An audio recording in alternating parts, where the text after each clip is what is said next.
welcome into this Whoosh special presentation where I had the opportunity to interview Warren Proulx at Nick's comic strip in Danvers, Mass. This was to help promote the New England Toy and Record Super Show in Dover, New Hampshire this weekend, March 23rd and 24th. So make sure to stop by and check it out.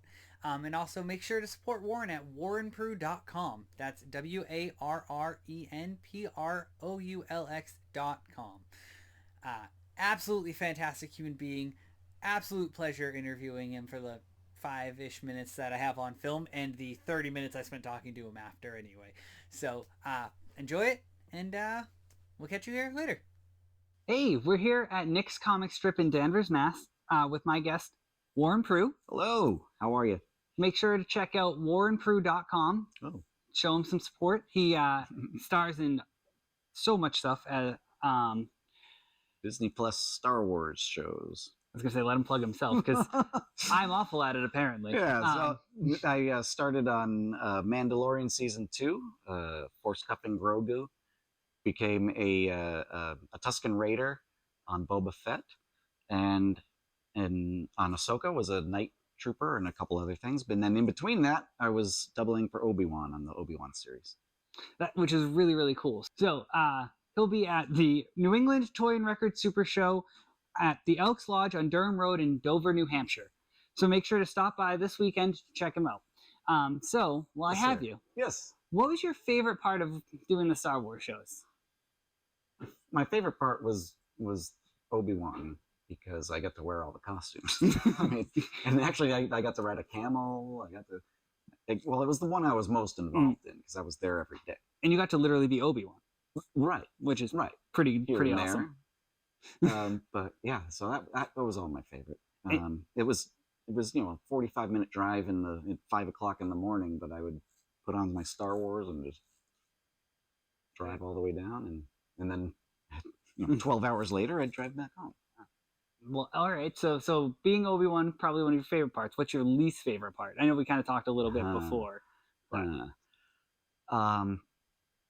Yeah, the Tusken was not fun. I mean, I did it, but the costume was great. It's all flowing. You're wearing like Ugg boots. You're like, this is awesome. And then they strap this mask onto your face and wrap something around your neck so you can't take it off. Yeah, that sounds a bit. Yeah, it was 100 degrees, and you can't see anything. But other than that, it's a great costume. So basically, other than the entire costume, great costume. Yeah. Okay. Cool. So what was it like filming Ahsoka as opposed to those other two? That was really fun. Ahsoka, everyone on the set was just having a blast. It looked great. I don't know if the crew did, but everyone. Everyone was just happy to be there. That I worked as a henge guard first off, with Elsbeth, up there, the Night Sister, and then I was a Peridian bandit. Those guys in the green or orange or whatever.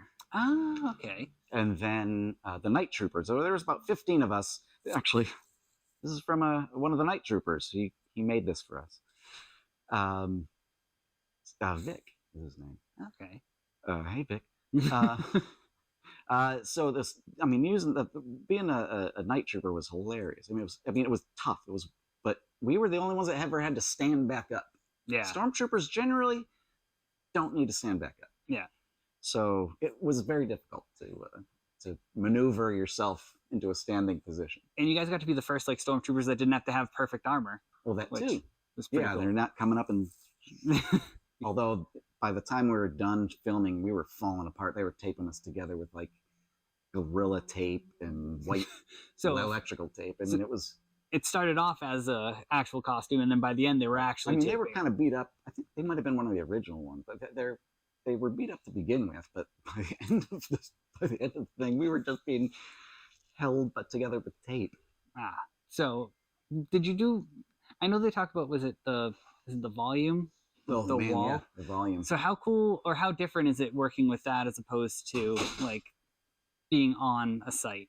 It's taking the place of green screen, basically. Because green screen, you're not acting against anything. You don't see anything. But the volume is this big stage with just LED panels, and then ceiling too, semicircular, and they use a real-time game engine or something to put stuff up there, so you're looking at things. Yeah. The first time I was on the volume, it was